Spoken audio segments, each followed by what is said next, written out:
Hello, beautiful brown girl. Welcome home. My name is Sanja, and I am your host. Fun fact, my name means wisdom. That said, I want you to relax and enjoy today's video. Are you ready? Good. Let's get started.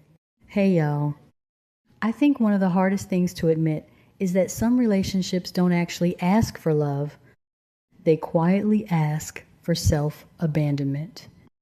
And the scary part is, sometimes it doesn't even look toxic at first.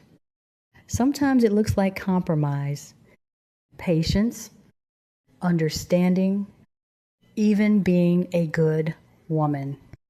Until one day, you realize you've become disconnected from yourself, trying to maintain proximity to someone else.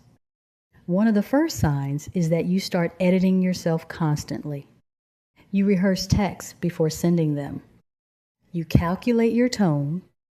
You become hyper aware of how you're being perceived instead of being connected to how you actually feel.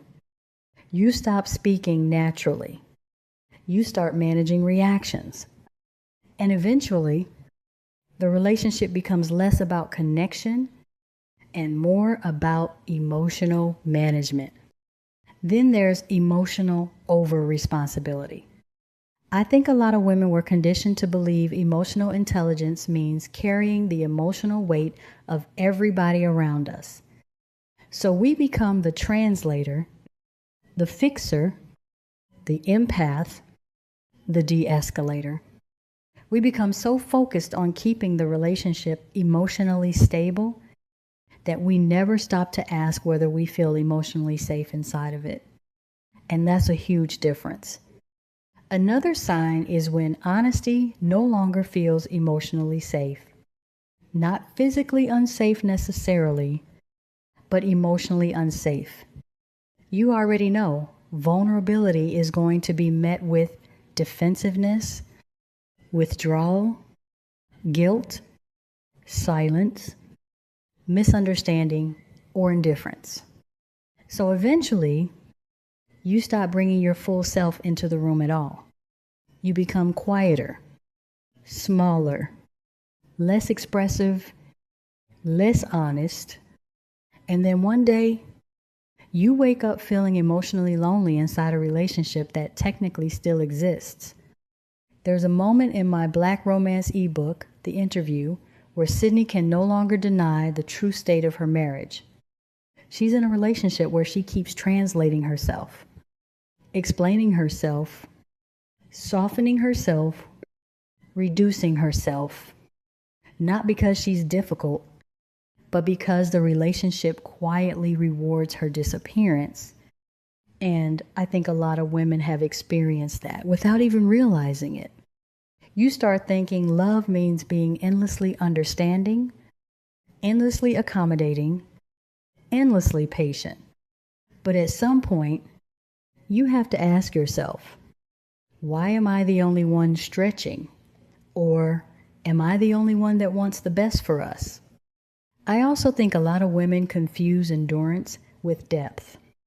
Just because something lasted a long time does not mean it was nourishing. This was the case in my marriage, because there came a point when I realized that I wasn't going to be rewarded for staying miserably married or for having time served. So when God told me to go, I did. Also, some women are not in deep love. They are in deep survival. They are surviving inconsistency, surviving emotional confusion, surviving chronic disappointment, surviving environments where their intuition has to stay on high alert all the time. And I don't think survival should be the defining feeling of love. The older I get, the more I realize softness requires self-trust. You cannot build a soft life while constantly abandoning your instincts just to maintain connection. Softness is not just aesthetics. It's not candles and matching lounge sets. It's being in environments where your nervous system can finally unclench. It's honesty, reciprocity, emotional safety, spaciousness, It's being loved without feeling like you have to perform for it constantly. So if you've been feeling disconnected from yourself lately, tired all the time, emotionally heavy after certain interactions, constantly over-explaining, constantly over-proving, you may not be asking for too much. You may just be in a relationship that requires too much self-abandonment to sustain. In that case, sometimes softness looks like, this doesn't feel right for me anymore, and walking away. That said, if you're on your own soft life journey, subscribe. We're going to be talking about discernment, rest, femininity, emotional safety, and becoming the version of yourself that no longer feels obligated to survive everything. Oh, and before I go, if you enjoyed this little soft landing conversation, you're probably going to love my Black romance ebook, The Interview, which tells Sydney's story and is linked below. It's a warm invitation to escape the world, get lost in a Black love story, and maybe even find yourself along the way.